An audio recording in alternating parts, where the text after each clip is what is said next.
इस कहानी की शुरुआत होती है फ्रांस से। उस समय फ्रांस के राजा नेपोलियन बोनापार्ट थे। नेपोलियन बोनापार्ट फ्रांस के राजा 1804 में बने थे और 1821 में इसका पतन हो गया था। फ्रांस के पतन होने का कारण था रूस का आक्रमण। रूस ने आक्रमण कर दिया था। खैर, ये एक अलग बात है। हम कहानी पर आते हैं और कहानी पर आने से पहले नमस्कार, आदाब, सत श्री अकाल। आप देख रहे हैं प्रदीप स्टोरी। आपका स्वागत है मेरे चैनल में, और आप मेरे चैनल पर पहली बार आए तो चैनल को सब्सक्राइब कर लीजिए। फ्रांस का एक अखबार था जिसका नाम था लाम मसलजिस। उसका नाम लॉम मसलिस इसलिए रखा गया क्योंकि फ्रांस का नेशनल एंथम भी यही है। जिसे भारत का राष्ट्रगान, राष्ट्रगीत होते हैं भारत में, वैसे वो फ्रांस में हुआ करते थे। इसका मतलब ये था कि कोई भी शाही परिवार के खिलाफ लिखा करता था तो नेपोलियन बोनापार्ट के कई भाई बहन थे और वो उस अखबार को पढ़कर एतराज़ किया करते थे, क्योंकि वो जब भी लिखता इस शाही परिवार के खिलाफ ही लिखता। खैर, ये एक बात हो गई। अब 1869 में एक खबर छपती है। वो अखबार नेपोलियन बोनापार्ट के परिवार की खबर होती है। इसमें कुछ महिलाएं भी थी और इस खबर से उन्हें ऐतराज़ होता है। अब चीफ एडिटर ने अपने सबसे काबिल पत्रकार को बुलाया और शाही परिवार से समझौता करने के लिए भेजा। वो पत्रकार बहुत कोशिश करता है पर बात नहीं बनती है। कई बैठक की जाती हैं पर सारी बैठकें असफल हो जाती हैं और बात नहीं बनती। साल भर का समय यूं ही बीत जाता है पर शाही परिवार और पत्रकार के चीफ एडिटर और पत्रकार महोदय के बीच कोई बात बन नहीं पाती है। अब एडिटर ने अपने एक दूसरे पत्रकार को भेजा, पर शाही परिवार के जो शहजादे होते हैं, उनका भाई होता है, वो उस पत्रकार को गोली मार देता है, क्योंकि वो खफा पहले से ही थे, क्योंकि अखबार उस शाही परिवार के खिलाफ लिखता था। अब जब पत्रकार की मौत हो जाती है तो अखबार से जुड़े हुए लोग काफ़ी खफा हो जाते हैं और अपने इस जो पेपर होता है लाम मसलिस, उसके फ्रंट पेज पर ये छापते हैं कि पेपर के पत्रकार की गोली मारकर शाही परिवार के सदस्य ने हत्या कर दी। अब लोकतंत्र में आवाज़ उठना शुरू हो जाता है, विरोधी पार्टियों को मौका मिल जाता है और उन्होंने शाही परिवार की इस घटना को मुद्दा बना लिया। इधर पेपर लगातार शाही परिवार के खिलाफ छापने लगता है और पत्रकार की जो खबर होती है कि उन्होंने हमारे पत्रकार को गोली मारकर मार दिया, जबकि हमने उसे एक शांति दूत के रूप में वहाँ भेजा था, यह खबर भी छपने लगती है। पत्रकार की शव यात्रा निकाली जाती है, यूँ कहें कि जनाजा, क्योंकि उसे दफनाया गया था। पहली बार लोग शाही परिवार के खिलाफ खड़े हुए और उस पत्रकार की शव यात्रा में शामिल हुए। ऐसा अनुमान है कि उस पत्रकार की शव यात्रा में लगभग 80,000 लोग शामिल थे। शाही परिवार का विरोध जारी था, पेपर में बराबर खबरें छप रही थी। इस तरह 6 महीने का समय बीत जाता है। रूस ने फ्रांस पर आक्रमण कर दिया। अब शाही परिवार खत्म हो गया और लोगों का ध्यान भी शाही परिवार के विरोध से हट गया, क्योंकि सल्तनत ही नहीं बची तो लोगों ने विरोध करना बंद कर दिया। अब धीरे धीरे वक्त बीतता है। लोग पत्रकार विक्टर नुमार, जिन पत्रकार को शाही परिवार ने गोली मार दी थी, उनका नाम था विक्टर नुमार, उनको भी भूल जाते हैं। पर विक्टर नुमार को धीरे धीरे अब लोग भूल गए थे। लगभग इस तरह 20 साल का समय बीत जाता है। अब लोगों ने मांग की कि विक्टर नुमार की लाश को, उनके शव को पेरिस में लाया जाए और वहाँ के सबसे बड़े कब्रिस्तान में दफनाया जाए। पेरिस ले जाने की उनकी शव को मांग होती है। पेरिस जो है सीन नदी के पास है और ऐसा कहा जाता है कि पेरिस परियों का शहर है। विक्टर के ताबूत को वहाँ से निकाला जाता है और पेरिस के सबसे बड़े कब्रिस्तान पेरिसीन में उसे दफनाया जाता है। कब्र का बदलना और शहर का बदलना, यह खबर सब दूर फैल जाती है और 20 साल पहले जो व्यक्ति विक्टर नुमार ख़त्म हो चुका था, वो एक बार फिर से अखबारों में ज़िंदा हो जाता है।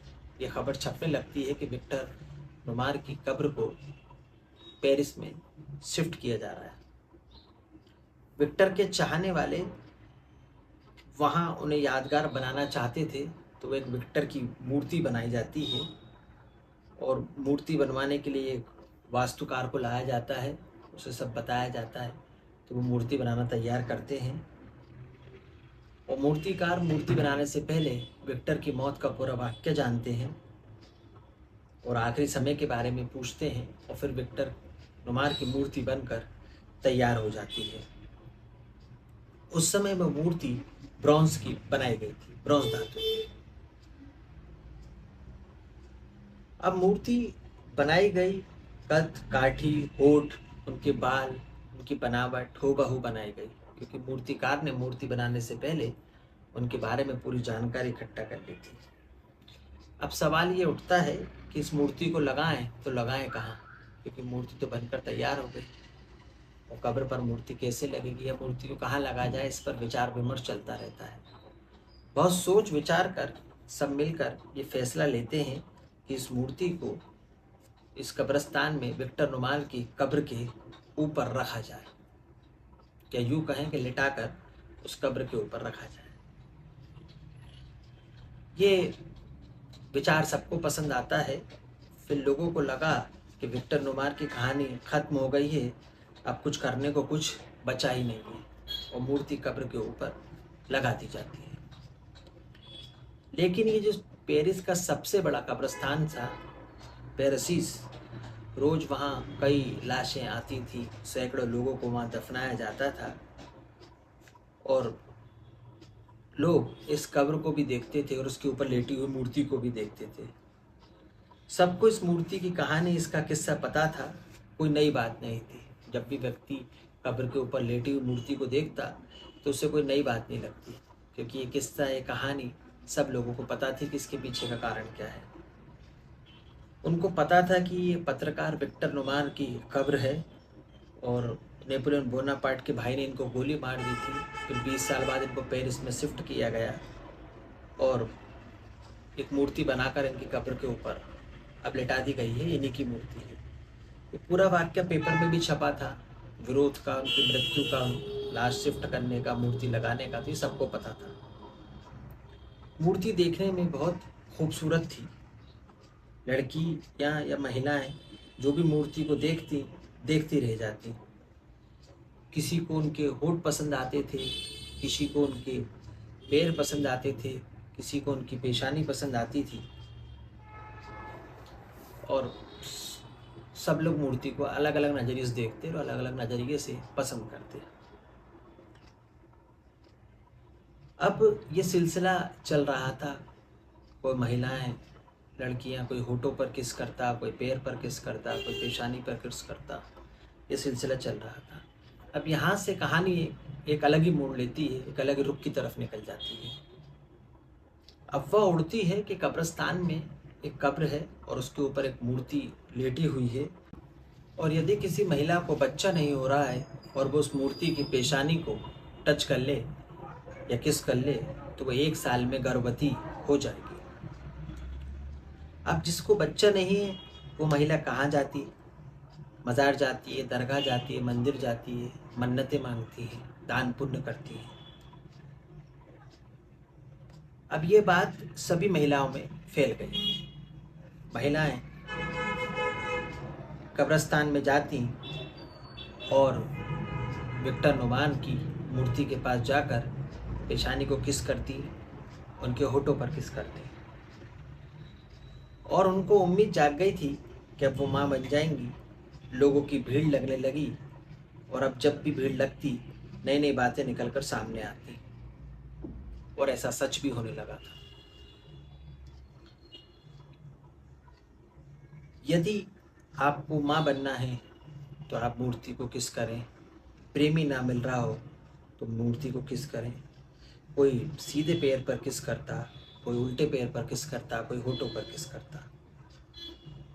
अब ऐसी अफवाह उड़ने लगी थी कि यदि बाएं पैर को आप किस करोगे तो आपको जुड़वा बच्चे होंगे, लिप्स और दोनों पैरों पर किस करोगे तो आपको आपका खोया हुआ प्रेमी मिल जाएगा, और यदि आप पेशानी पर किस करेंगे तो महिला 1 साल में गर्भवती हो जाएंगी, और जिसकी औलाद नहीं है उसे औलाद मिल जाएगी। अब महिलाएं मूर्ति के प्राइवेट पार्ट को टच करने लगीं, और ये सच भी होने लगा। 1 साल में महिलाएं गर्भवती होने लगी। तो ये बात धीरे धीरे पेरिस शहर से निकलकर पूरे पेरिस शहर और बाहर के शहरों में भी फैल गई। तमाम महिलाएं कब्रिस्तान में पहुंचने लगीं। टच, किस, गुलाब चढ़ाने का सिलसिला तेजी से बढ़ने लगा। अब ब्रॉन्ज की जो मूर्ति थी, उसके होठ, उसकी नाक, उसकी पेशानी किस करने के कारण वहां से सफ़ेद होने लगी।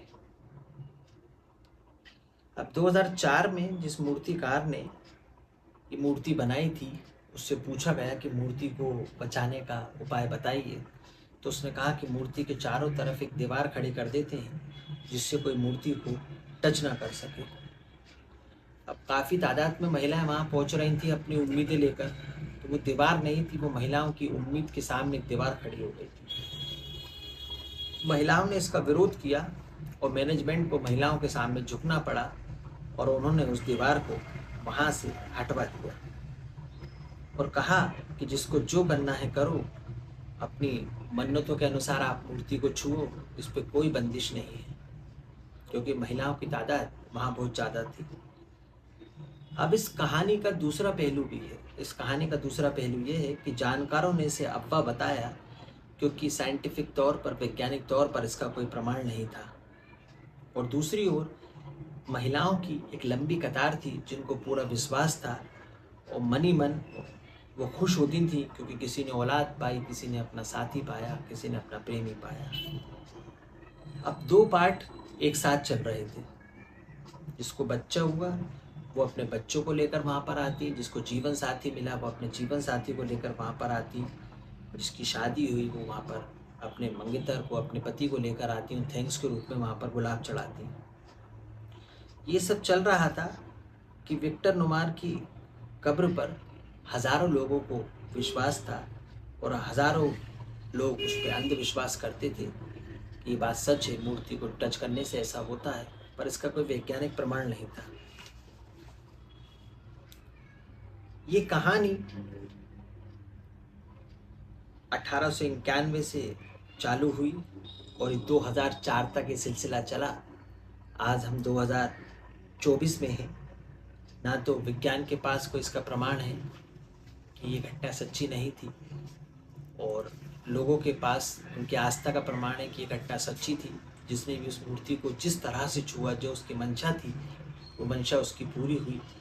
जिसने होठों को छुआ उसकी वो मान्यता पूरी हुई। जिसने पेशानी को, गुप्तांग को छुआ, टच करा, वो महिलाएं गर्भवती हो गई, वो अपने बच्चों को लेकर आए।